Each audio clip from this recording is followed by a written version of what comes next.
Laukiam jį ir tada tęsim. Stanislovas iš Plungės. Labą rytą. Labas rytas. Aš norėčiau paklausti dabar kodėl nėra pasinaudota kai kurių lietuvių, kurie kariavo Ukrainoje, pavyzdžiui, toks Arūnas Kumpis patirtim reiškia. Ir ten jisai apie dronus kalba. Dabar kitas klausimas. Kodėl nėra, reiškia, bendro sutarimo su Latvija ir Estija, kad mes pirktume ginkluotę bendrai. Dar šitą Raštikis tarpukario Lietuvoje šitą dalyką norėjo, bet nebuvo niekas, reiškia, atsižvelgta į jo siūlymus ir matome, kas paskui 50 metų mes kentėm okupaciją. Dabar ir kitas klausimas, kodėl būtent iš Vokietijos mes perkam tankus, jeigu galima iš Pietų Korėjos pigiau. Ir dabar, reiškia, jeigu nėra oro gynybos Lietuvoje, tai tie tankai nespės išvažiuoti iš angarų ir jie bus, reiškia, kaip sakant, supardalinti. Tai va, tiek norėjau. Seimo nacionalinio saugumo ir gynybos komiteto pirmininkas Giedrimas Jeglinskas ir Lietuvos gynybos ir saugumo pramonės asociacijos patarėjas Darius Užkuraitis. Pone Jeglinskai, čia Stanislovas kelis klausimus pateikė, kaip čia juos susukti ir labiau prie temos, prie kurios mes kalbam. Arūno Kumpio pavyzdį minėjo. Arūnas Kumpis ne vieną kartą sakė, kad jo patirtis, jo kalbos apie dronus, apie tai, kad dronai yra esminis ginklas, nereikalingos Lietuvos kariuomenė. Ir kaip tik man regis skaičiau neseniai įrašą, kad greičiau vokiečiai susidomės, kaip jisai sako, tuo, ką jis kalba, negu Lietuva. Tai vėlgi, kryptis, į kurią mes einam, ką mes perkam, ar mes perkam tuos dalykus, kuriuos, tarėmės ten tankus, visokias sudėtingas sistemas, ar mes investuojam į dronus, čia irgi, kariuomenės kryptis, ar ne, gynybos kryptis.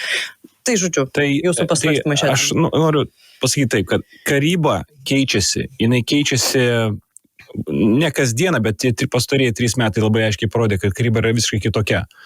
Ateities karas, kuriam mes, jeigu jis ateitų, kurį mes, aišku, bandome atgrasyti, jeigu jis ateitų, bus dar kitoks. Nes karas niekada nebūna toks pats. Ir turbūt vienas iš prakeiksmų, kuris bet koks generolas turi, tai kariauti praėjusi karą, kuris treniravosi, mokinosi ten karo akademijoje, karo mokyklose ir tu ateini į karą, kuris yra pasikeitęs. Ir tą matome labai aiškiai. Technologijos yra absoliučiai visur Ukrainos fronte. Ar tai būtų dronai, ar tai būtų elektroninio kova, ar būtų kosmoso komunikacijos ir visa kita, tas pats dirbtinis intelektas. Tai yra naujoji karyba. Jinai mūsų atveju, NATO karo kažkokio atveju bus dar kitokia. Dabar tai yra bendras paveikslas, kur eina karyba. Ar dabar paminėjo, ponas Stanislovas paminėjo tankus, ne? Dronai, tankai. Tai gerai. Aš visą laiką, kaip sakyti, buvau, ne tai kad skeptikas, bet sakyčiau, tiesiog aš nežinau, kokį atgrasomai poveikį 44 tankai duoda mums, kai mes išleisime ten 2,5 milijardo jų įsigymui. Čia yra paprastas klausimas. Ar tai duoda tą atgrasomą efektą? Ar grąža atgrasimo šitoj skaičiuoklėje yra pakankama, kai tu išleidai mokesčių mokėtojų 2,5 milijardo eurų? Čia paprastas klausimas. Nepaprastas, kompleksinis klausimas, atsiprašau. Dabar ką aš perdodu tiek kariuomeniai, tiek ir ministerijai, kaip komitetas, kuris vykdo parlamentinę kontrolę, man reikalinga kariuomenė, Lietuvai reikalinga kariuomenė, kuri žudo priešą, kuri nužudo, kuri yra mirtina, kuri sugeba atgrasyti, kurios čia jie net negalvos įsiveržti, nes mes esame absoliučiai pasirengę. Dabar jie atskris 10 šahedų į Lietuvą. Ar mes esam pasirengę? Aš nežinau, aš čia tik tai retoriškai klausiu. Bet ar tie tankai iš tikrųjų yra tas išsigelbėjimas mums? Kalbėkime apie technologijų integraciją į mūsų kariuomenės pajėgumų plėtrą. Apie tai mes nepakankamai, aš girdžiu, nei iš kariuomenės dėja, to labiau iš ministrės, kuri yra iš viso nauja turbūt šioje srityje. Tai nesitikim kažko, bet kariuomenė, aš tik labai tikiuosi, kad tikrai tą turi suprasti, nes tikrai tikiu, mūsų generolai nenori atsidurti po 5 metų tame kare, kuriame jie nesugebės išeiti į mūšį, kuriame nesugebės atsispirti dronų autonomijos atakomis. Žiūrėkite, Jungtinės valstijos yra labai aiškiai pasakyta, per artimiausius 10 metų 30% jų pajėgumų kariuomenės sausumos pajėgų bus autonominiai. Tai reiškia dronai, ar tai būtų ore, jūroje ar sausumoje. Jungtinės karalystės lygiai ten pat eina, kad šerdis karinių pajėgumų yra ta skaitmeninė visa transformacija. Ir autonomija yra absoliučiai visur. Kariuomenės eina link to nepilotuojamo, nepilotuojamo, reiškia, kažkokių tai technologijų, dronų, negi tų pačių važiuojamų, reiškia, sausumos įrankių. Tai mes visiškai apie tai dar kol kas negalvojame. Yra labai menki bandymai integruoti dronus, tvarkoj, to reikia, bet bendra mūsų gynybos kaip koncepcija yra, aš manau, ten turime dar labai gerai apgalvoti, kur mes nueisime. Ir čia beje, gynybos pramonėje atsiveria ypatingos galimybės, jeigu mes kalbame apie skaitmeninę transformaciją, apie bendrai mūsų technologinę transformaciją kariuomenės, nes tikrai mūsų ir tiek dronų gamintojai ir visi kiti gali įsijungti tada jau į tą tiekimo grandinę labai efektyviai. Ponia Užkuraitė, jūsų nuomonė šią temą, ir juo labiau, kad tai yra tada galimybė nepriklausyti nuo kitų šalių, arba bent jau mažiau priklausyti. Buvo galbūt paminėti du tokie aspektai, tai yra dronai ir Latvija, ten kaimynai. Baltijos šalių bendradarbiavimas. Galbūt pavyzdys yra labai geras Latvijoje. Galbūt prieš kelis metus tai buvo kėlė šypseną. Latvijos gynybos pramonė iš tikrųjų turi truputį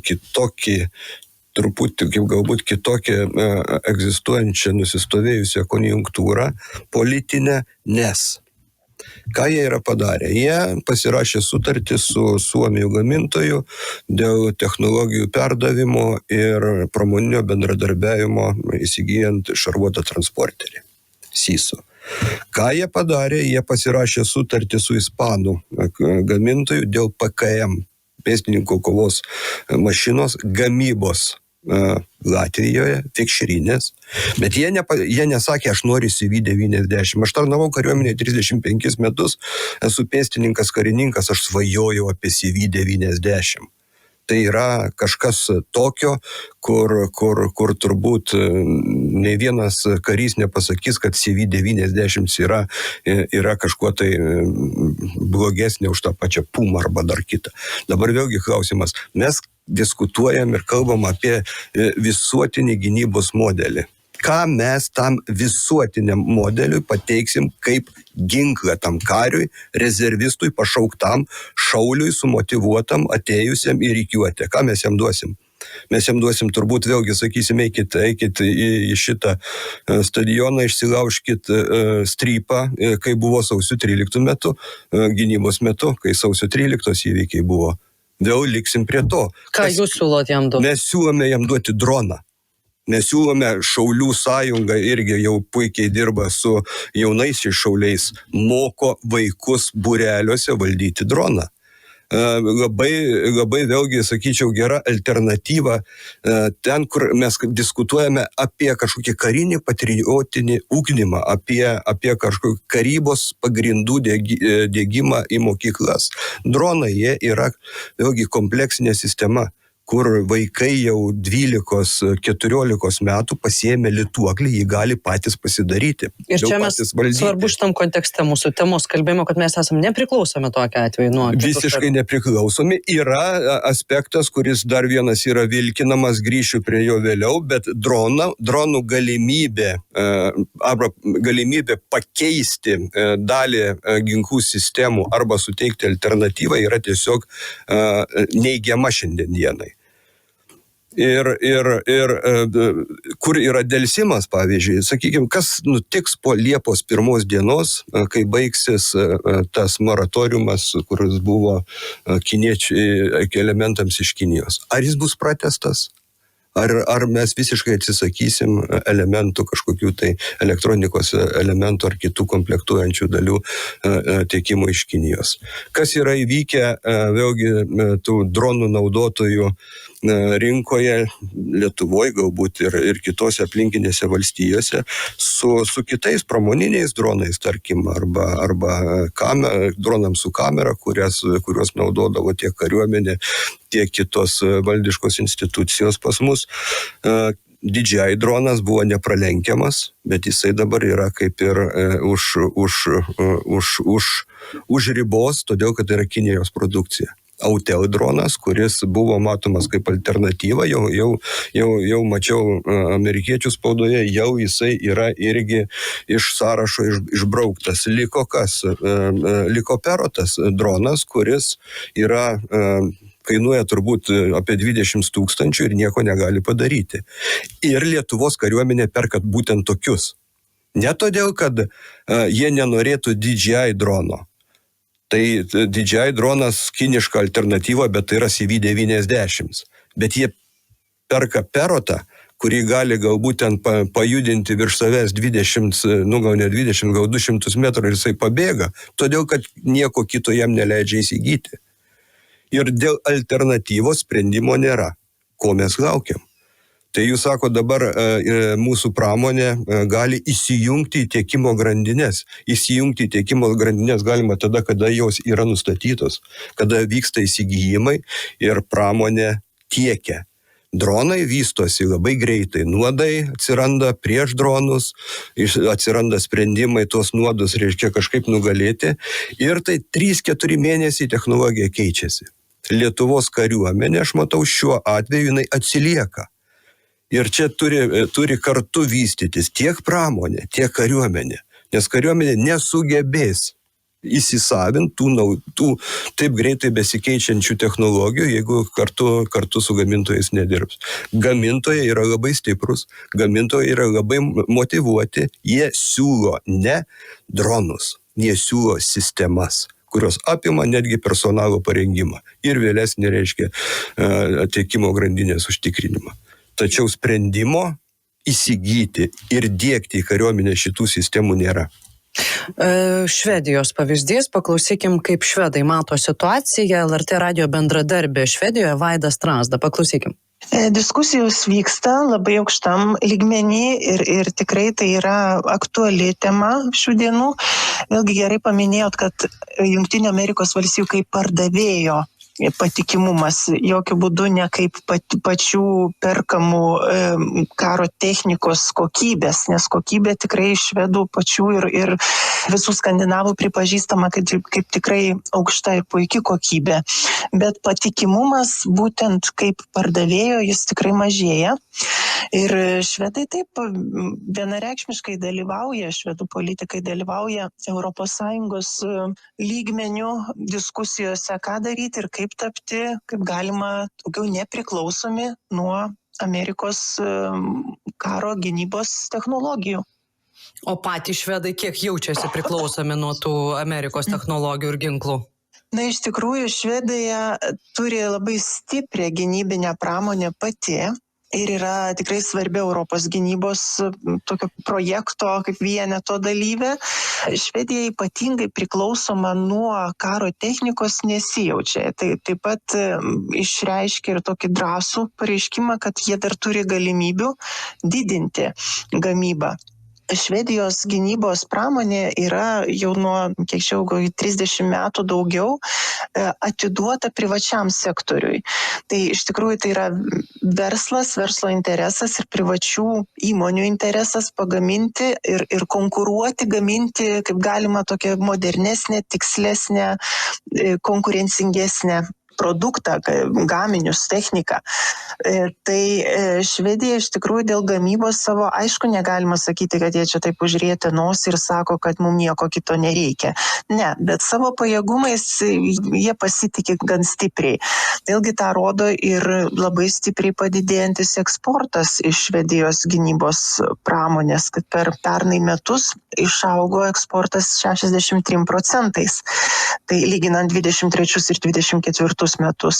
Ir siekia tikrai rekordiškas sumas, beveik 30 milijardų Švedijos kronų. Ir kas yra pirkėjai? Pirkėjai yra vis dėlto ES šalis ir NATO alijanso šalis. Tai Švedija jau turi savo poziciją ir gerą vardą kaip gynybinių technologijų tiekėja, kaip patikima tiekėja, kaip turinti galimybės ir pajėgumus gaminti. Tad tas prasme, veikia.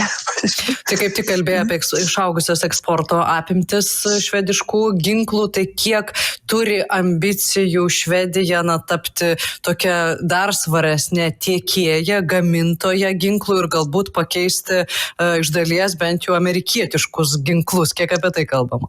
Na, ambicijų tapti pagrindinė tokia tiekėja, iš tikrųjų tai čia matyti su švedų moralė ir to sąmoningumu, ta ambicija kažkiek tai kertasi, nes Švedija tiek politikai, tiek žiūrint iš istorinės perspektyvos, tiek tie patys gamintojai, privatus verslas, ne, jie visi sako, kad Švedijos ginklai skirti užtikrinti taikai, o ne kariauti. Tai toks yra atspirties taškas pas juos.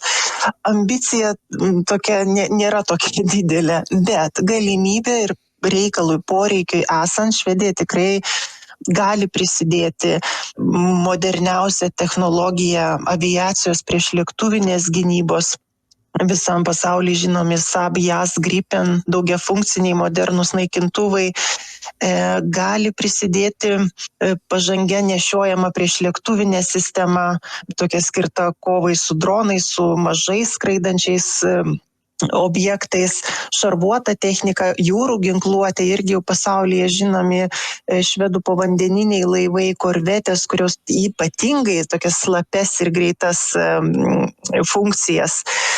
Prieštankiniai ginklai, amunicija, radarai, elektroninė žvalgybos sistemos įvairios, dronai, autoimuninės sistemos. Tai tas sąrašas švedų produktų yra tikrai netrumpas ir jau savo vietą rinkoje turintis produktai. Tai jeigu plėtojant tą mintį, jeigu Europa vis dėlto nuspręstų ir siektų tos tokio nepriklausomybės nuo Amerikos ginklų ir tiekimo, tai drįsiu sakyti, Švedija pretenduoja tapti tikrai svarbia, ko nesvarbiausia tiekėja Europos Sąjungoje. LRT radijo bendradarbė Švedijoje Vaida Strasda. Algirdas rašo elektroniniu paštu, kad Trumpas yra labai trumpalaikė Jungtinių valstijų problema, tai galingiausia pasaulio valstybė, todėl Trumpas jai trukdys tokia būti. Šią problemą JAV tikrai išspręs. Stanislavas mano, kad visą ginkluotę reikėtų pirkti tik europinę. Kaip Jūs manote, ar Lietuvai reikėtų ieškoti alternatyvų amerikietiškiams ginklams? To Jūsų klausėme. Taip, sako 78%, 14% sako ne, 8% renkosi variantą sunku pasakyti. 2 minutės mums beliko iki laidos pabaigos, mėginant apibendrinti, ponia Jeglinskai, su Lietuvos ginklų įsigijimais ir alternatyvom. Na, iš tikrųjų, turbūt tie rezultatai čia nestebina. Visą laiką yra gerai turėti alternatyvas. Čia tiesiog yra žmogiškas dalykas. Esi labiau atsparesnis, jeigu turi kitų alternatyvų. Bet šiuo metu turbūt amerikietiškiam ginklam nėra tokių, ryškių alternatyvų. Beje, tie ginklai ateina su labai ilgom logistinėm linijom, logistinė parama, kuri yra visiškai kito lygmens, gamybos mastai yra visiškai kiti negu Europoje. Bet, kaip ir paminėjo kolegė iš Švedijos, Švedija yra fantastiškai pasirengusi prisidėti prie Europos gynybos stiprinimo. Ta pati daro Vokietija per savo didžiulius daugiamilijardinius fondus. Tai kaip reikia ieškoti alternatyvų, reikia ieškoti įvairovės, bet nereikia tikėtis, kad čia taip lengvai rasime. Tai yra turbūt 10-mečių klausimas, kai Europa sugebės pateikti tokias alternatyvas. O ir, aišku, stiprinti savo gynybos pramonę. Čia esmė. Pone Užkuraitė. Stiprinti gynybos pramonę. Gynybos pramonė yra pasiruošusi bendradarbiauti, teikti ekspertinę paramą, jeigu reikia vėlgi dalyvauti diskusijose dėl pramoninio bendradarbiavimo. Yra pasiruošusi padėti galbūt išspręsti įrangos įsigytos iš Jungtinių Amerikos valstijų remonto ir išlaikymo uždavinius. Yra vėlgi AITAR reikalavimai, kurie yra specifiniai ir juos reikia atitikti. Yra įsigyta daug karinės įrangos iš Jungtinių Amerikos valstijų, reikia kariuomeniai sugebėti ją prižiūrėti. Kariuomenė greitai nebesugebės aprėpti pati visų technikos remontų. Pramonė yra pasiruošusi padėti kariuomeniai vykdyti technikos priežiūrą ir aptarnavimą. Ačiū Jums, Lietuvos gynybos ir saugumo pramonės asociacijos patarėjas Darius Užkuraitis ir Seimo nacionalinio saugumo ir gynybos komiteto pirmininkas Giedrimas Jeglinskas. Ačiū už dėmesį laidai, likit ir toliau su Lietuvos radiju, netrukus žinios ir laida 10.12. Iki kitų susitikimų.